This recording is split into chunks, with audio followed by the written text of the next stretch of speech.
Okay, welcome everyone to the inaugural Member Masterclass.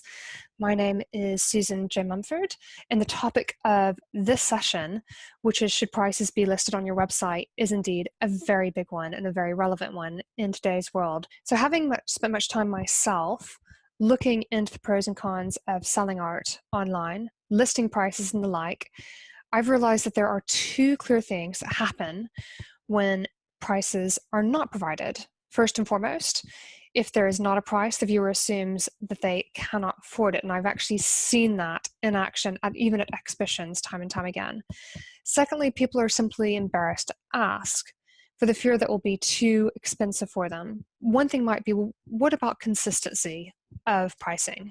Or do you have the same prices for your pieces no matter where they're based? Something that I lecture on is pricing and profitability. Now, in an ideal world, you have consistent prices across the board, no matter where pieces are selling.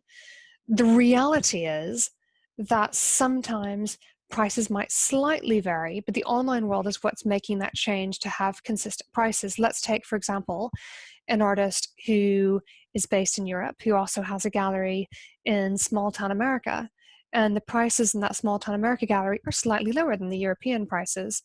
So what happens if the prices start to be seen online? Well, that causes a bit of a challenge.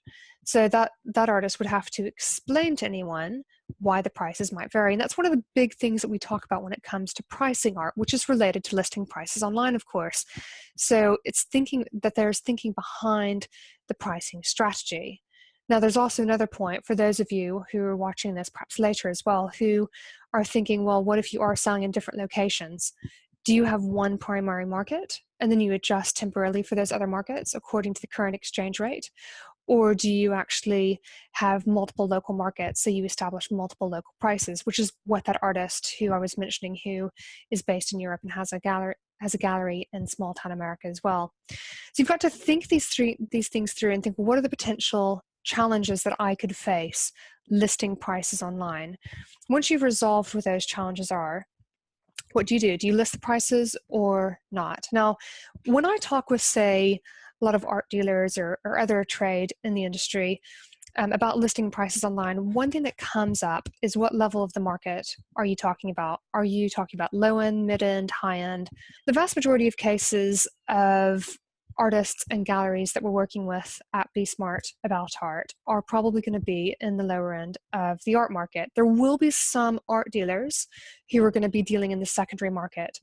And sometimes those individuals might decide to have conversations instead of listing those prices online, knowing that the people who get in touch with them will be collectors who are aware of the kind of range of those artists' work. So that aside, if we consider that we're talking about art that is the lower end of the art market, what about selling it online? Well, for what we're seeing from the Hiscox Online Art Trade Report is certainly that art is selling online these days, but what about you as an artist or an independent gallerist? Do you actually list prices yourself? So what do you do when you're thinking about listing your price online, and how do you go about it? You do have some options. So it's not to say that when you have prices on a website that you necessarily even have to list the individual price for each and every work of art that's in that gallery of images.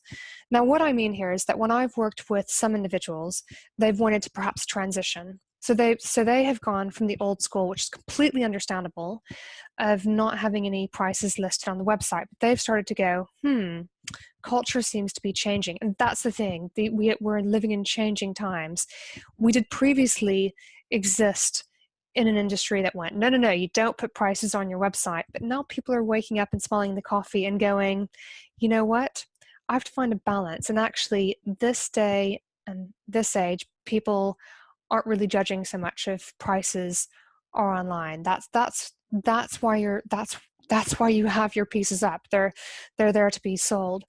So what some people do to transition into beginning to sell art online is they don't list individual prices next to the pieces, but they'll give price ranges. It might be on the gallery of images, perhaps the top of the page, where you list the price, the kind of price range there. It might be next to the work of art, you list the price range.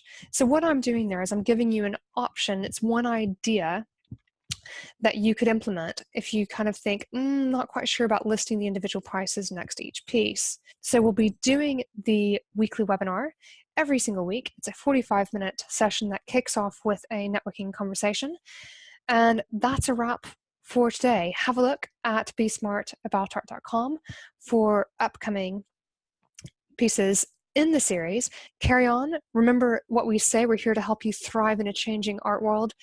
And I look forward to supporting you in the weeks, months, and years to come. Signing out today from Lewis in East Sussex in England. And I look forward to seeing you again online and perhaps even in person soon. Ciao for now.